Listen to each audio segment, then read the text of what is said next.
তো মানুষ কবরে যাবে যখন, এই কবরের ভিতরে যখন আযাব হবে, শাস্তি হবে, পিটান শুরু হইবে, তখন মানুষ বলে ইস যদি আলেমদের কথা শুনে নামাজ পড়তাম, যদি আলেমদের কথা শুনে আমল করতাম, তাহলে আজকে আমার জীবনে এই অবস্থা হতো না। একবার যদি কবর থেকে দুনিয়াতে যাওয়ার সুযোগ পাই, সব বন্ধু মানুষদেরকে বলবো আলেমেরা যা কয়, ভালো মানুষেরা যা কয়, এটা শুনলে লাভ, না হলে পিটানি হইবে। এতে দেখো আমার অবস্থা। একটা মানুষ যদি ওই কবরে জাহান্নামের আগুন যখন জ্বলে, ওই অবস্থায় যদি একটা মানুষ বের হয়ে আসতে পারত, তাহলে আপনারা বুঝতে পারতেন যে আযাব কত ভয়ঙ্কর, কত কঠিন। ভাই আমাদের এই কথাগুলো যাদের ভালো লাগতেছে না, ওই যে বললাম আফসোস করে সেদিন কোনো লাভ হবে না। মসজিদের ইমাম সাহেব, ঈদগাহের খতিব সাহেব, ওলামা ইকরাম সবাই মাইক ধরে ধরে বলে ভাই ভালো হন, পরিবর্তন হন, নামাজি হয়ে যান, আল্লাহওয়ালা হয়ে যান, নেক আমল করেন, কোরআন পড়েন, কোরআন হাদিস দিয়ে জীবন করেন, সমাজ করেন, রাষ্ট্র করেন। এই কথাগুলো তো ভালো লাগে। কয় হুজুর আমার কবরে আমি যাবো বলে আপনার টেনশন কি? ওটা ফেরেশতার সাথে মারামারি করবো, শক্তি কি আমার কম আছে নাকি?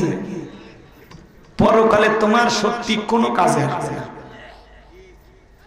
যে কবরে চলে গেল তার চাইতে অসহায় আর কেউ না।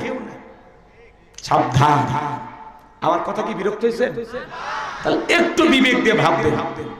এই যে মাছের উদাহরণ দিয়ে আপনাকে যেটা বুঝাইলাম, ওইটা বুঝলেই আপনার জীবনটা পাল্টে যেতে। হুবহু কবরে গেলে আপনার সাথে তাই হবে।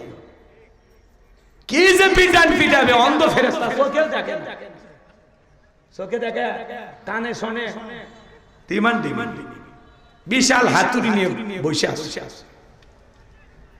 কবরের মাটি, আজকে গান বাজনার বক্সের আওয়াজে মাটি কাঁপাচ্ছেন না, এই কবর একদিন কোলে নিয়ে তোরে কাঁপাবে। এমন চোরে চাপ দিবি, এক পাজরের হাত অন্য পাজরে ঢুকে যাবে। কি যে হবে আপনার আমার, যারা এই অপরাধ করে যাবে। আল্লাহ যেন আমাদের সবাইকে কবরের আযাব থেকে, জাহান্নামের আগুন থেকে মুক্তি দান করেন। জোরে বলুন আমিন। আর একটু জোরে বলেন আমিন। কারা কারা 5 ওয়াক্ত সালাত সঠিকভাবে আদায় করবেন, দুই হাত তুলে দেখান। আল্লাহ আমাদের সবাইকে 5 ওয়াক্ত নামাজি বানায় দেন। একটু জোরে বলেন আমিন। আর একটু জোরে বলেন আমিন। এই যে পাইকারি দরে যে হাত তুলেন, ওয়াদা ঠিক থাকবে তো ইনশাআল্লাহ? মানে ওয়াদার বেলা ঠিক আছে, পালন করুক আর না করুক। মন খারাপ করেছেন আপনারা সম্মানিত ভাইয়েরা আমার, এই জন্য বাজান আল্লাহ রাব্বুল আলামিন বলেন আল্লাযীনা হুম ফি সালাতিহিম খাশিউন, যারা নিজেদের সালাত বিনয়ের সহিত নম্রতার সহিত আল্লাহর ভয় নিয়ে আদায় করে। আপনি আমি সালাত আদায় করব একমাত্র কার ভয়ে? আরেকটু জোরে বলেন কার ভয়ে? সালাত আদায় করবেন, মনে মনে খেয়াল করবেন আমি নামাজ আদায় করতেছি, আমার আল্লাহ আমাকে দেখতেছেন। আপনি সালাত আদায় করবেন আর মনে মনে এটা খেয়াল করবেন আমি নামাজ আদায় করতেছি, আমার আল্লাহ আমার সামনে দাঁড়িয়ে আছেন। সালাত আদায় করবেন আর মনে মনে খেয়াল করবেন এই জোহরের সালাত আমার জীবনের শেষ সালাত, আমি আসর পর্যন্ত নাও জীবিত থাকতে পারি। কথা বলেন ঠিক কিনা? ফাঁসির আসামিকে যদি বলা হয় রাত 12টা বাজে, একটাই আপনার ফাঁসি, অবশ্যই সেই লোকটা 2 রাকাত নামাজ পড়বে, ইমানদার যদি হয়ে থাকে। ফাঁসির আসামি যেমন জীবনের শেষ মনে করে 2 রাকাত নফল নামাজ আদায় করবে, প্রত্যেকটা ওয়াক্তে সালাত আদায় করবেন আর মনে করবেন এটাই আমার জীবনের শেষ সালাত। পারবেন তো ইনশাআল্লাহ? অনেকে নামাজের ব্যাপারে তাড়াহুড়ো করে, এক আসামি এত তাড়াহুড়ো করে ওযু করছে, এক ঠ্যাং না দিয়ে মসজিদে ঢুকছে, ফায়সালা মুসলিম পিছলা খায়, চাচা একদিক লঙ্গি একদিক, তাও বলে আল্লাহু আকবার। মানুষ বলে চাচা লুঙ্গি খুলে গেছে, লুঙ্গি ঠিক করবেন, আগে জামাত ধরি, আছে না নাই? এত তাড়াহুড়া করে নামাজের ব্যাপারে বাজান। জোহরের 4 রাকাত সুন্নাত ইমাম আর মুসল্লি একসাথে নিয়ত বিদেছে, ইমামের 2 রাকাত হওয়ার আগে মুসল্লি 4 রাকাত শেষ। হুজুর জিজ্ঞাসা করছে বাজান আমার 2 রাকাত হয় না আর আপনার 4 রাকাত? বলে হুজুর আপনাদের চর্চা কম, হুজুরেরই নাকি চর্চা কম, আছে না? না এরকম বাজান। এখন আর সময় আছে ভাই, পরিবর্তন হয়ে যান। নামাজ দিয়ে তামাশা করা যাবে না। 2 মিনিটে 2 রাকাত, 4 মিনিটে 4 রাকাত, এই ফরজি ফাইজি গতির নামাজ দিয়া নামাজ হবে না। আল্লাহ আমাদের সবাইকে হেদায়েত দান করুন, ধীরস্থির ভাবে সঠিকভাবে আল্লাহর ভয়ে। এদিকে খেয়াল করে, একজন এমপি মন্ত্রী রাষ্ট্রপতি তার সামনে দাঁড়ালে কেমন কি দাঁড়াবেন? দাড়ি চুলকাবেন, লুঙ্গি ঠিক করবেন, কথা বলেন না কেন? আল্লাহ বলতেছেন আল্লাযীনা হুম ফি সালাতিহিম খাশিউন, যারা নিজেদের সালাত বিনয়ের সহিত নম্রতার সহিত অবশ্যই প্রধানমন্ত্রী রাষ্ট্রপতির সামনে দাঁড়ালে ভদ্রতা নিয়ে দাঁড়াবে, নম্র হয়ে থাকবে, যাতে চুল পরিমাণে বেয়াদবি না হয়।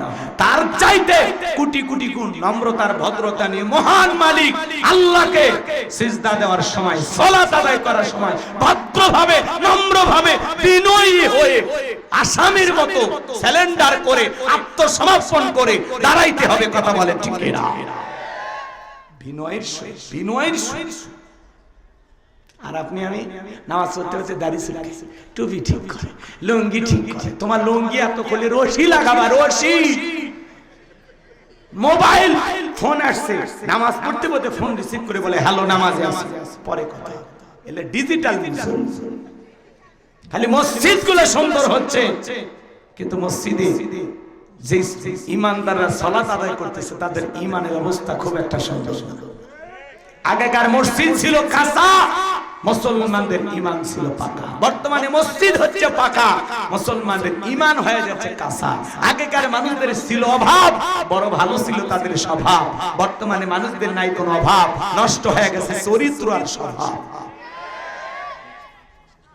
আর আপনি খালি মসজিদ সুন্দর করে আর তাকওয়া জামি মসজিদ লিখলে হবে না। ওখানে যারা সালাত আদায় করবে তাদের অন্তরে তাকওয়া থাকার দরকার আছে না নাই? আসুন, আজকে জুমার নামাজের জন্য মসজিদ ভেঙে 2 তালা 3 তালা করা হয়। ফজরের নামাজের সময় এক কাতার মুসল্লি পাওয়া যায় না। এমন মসজিদ আছে মুয়াজ্জিন একাই নামাজ পড়ে, একজনও নাই। কথা কোন? বিশ্বনবীর জামানায় ফজরের নামাজের সময় মসজিদ কানাই কানাই পূর্ণ, জুমার সালাতের একই দৃশ্য।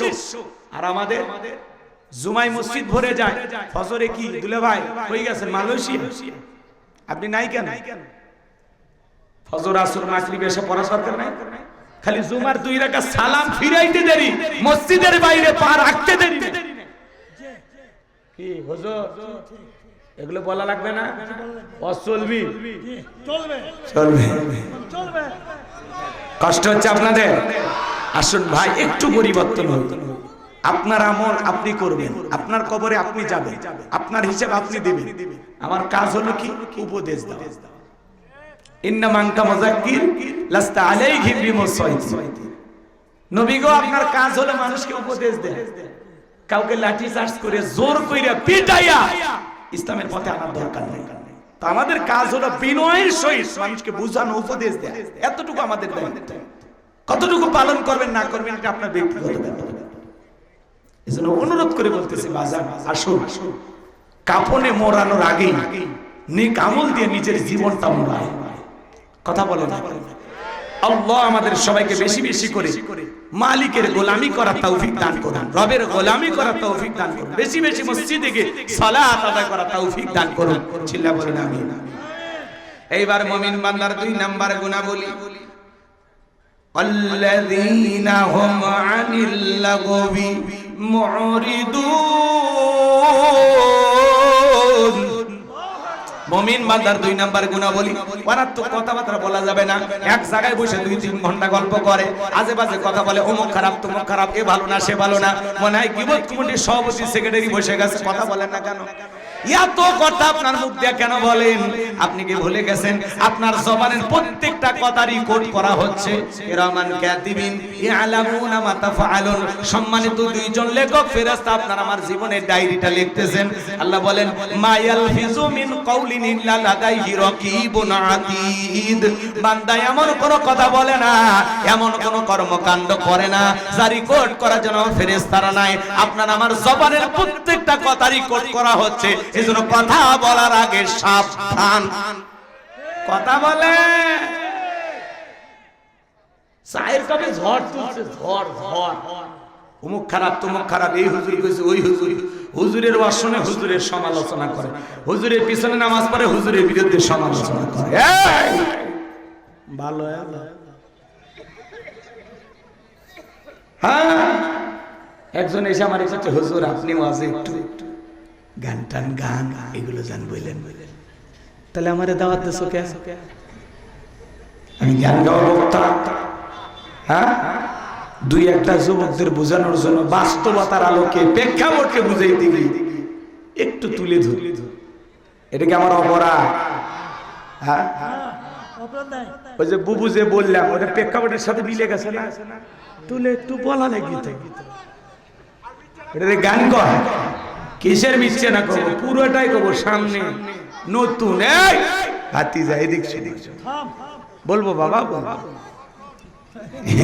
অস্থির হয়ে যাবে না শুনবি। এই যে সমালোচনা আমাদেরকেও দাওয়াত দেয়, আবার উল্টো আমারে বোঝায়, তাহলে দাওয়াত দেওয়ার দরকার ছিল? জোরে বলেন দরকার ছিল? অনেকে বলে হুজুর আমরা খুব সাবধান, একটা জান জয়ী হাদিস না বলে। আচ্ছা ভাই আমি কি তর্ক বিতর্ক করবে রাখছি, দ্বন্দ্ব করবে রাখছি?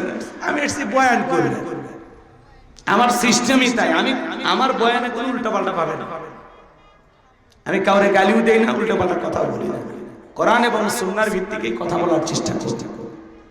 আল্লাহ যেন সারাটা জীবন এইভাবে বলার তৌফিক দান করেন। একটু জোরে বলুন আমিন। আহলে হাদিসের 3 দিন ব্যাপী ইজতেমা হয় ময়মনসিংহ, সেখানে আমি প্রথম দিন 2-3 বার ওয়াজ করছি, এজন্য আপনাকে ওইভাবে বলা লাগবে না। এখন চিন্তা করেন জেলা জুড়ে একটা বিশাল ইজতেমা হয়, সেখানে যদি আমি চান্স পাই, আপনি সন্ধ্যাবাড়ি মাদ্রাসা নিয়ে ভাবতেছেন লাখ লাখ মানুষ হয়, লাখ লাখ। এই জন্য ভুল বুঝবেন না, আমরা সবাই একই। সম্মানিত ভাইয়েরা আমার, এই জন্য সমালোচনা করা যাবে না। অকুন্না নাখুদু আল খাইদিন, যারা সমালোচনাকারী এরা যাবে জাহান্নামে। বক্তাকে দাওয়াত দিয়ে বক্তার বিরুদ্ধে সমালোচনা, তাহলে দাওয়াত দেওয়ার দরকার কি ছিল? তাকে ডেকে এরকম কথা বলা মানে তাকে অপমান করা, কথা বলেন ঠিক কি না? এজন্য ভাবিয়া করিও কাজ করিয়া ভাবিও না। দাওয়াত দেওয়ার আগে চিন্তা করা লাগবে মালটা দেশি না বিদেশি, আমাদের সাথে মেলে না মেলে না, ওই কথা চিন্তা ভাবনা করে আপনাকে দাওয়াত দিতে হবে, কথা বলেন ঠিক কি না?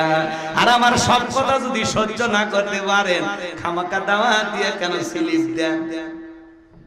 কথা কন পুরো ওয়াশ নিয়ে আসবে, এটা বলা যাবে না, ওটা বলা কি ওই পরিবেশ আর আছে? আপনার কান পড়াশোনার টাইম আছে। এখন আমরাই সরকার, এখন তো অন্তর্বর্তীকালীন সরকার না, এখন তো প্রধানমন্ত্রী কেউ না। এজন্য পুরো দেশ যত জনগণ আছে সবাই সরকার, আর পুরো দেশ আমাদেরকে দেখভাল করে রাখা লাগবে, যাতে নতুন করে স্বাধীনতা হাইজ্যাক করার জন্য তৃতীয় শক্তি যেন জোর করে না বসতে পারে। কথা বলে ঠিক এরা। এখন সবাই মিলেমিশে থাকতে থাকতে সরকার একাই পাবে দেশ চালাইতে, আমাদের সহযোগিতা না থাকলে এটা বোঝা সবাই কি না না ওইটা না, ওইটা না যেটা বলতেছেন হুজুর আপনারই এমপি না, ওইটা আমরা বলতেছি মিলেমিশে থাকতে, কেউ যেন অশান্তি সৃষ্টি না করতে পারে। এই মানে আমরা সবাই মিলেমিশে থাকি।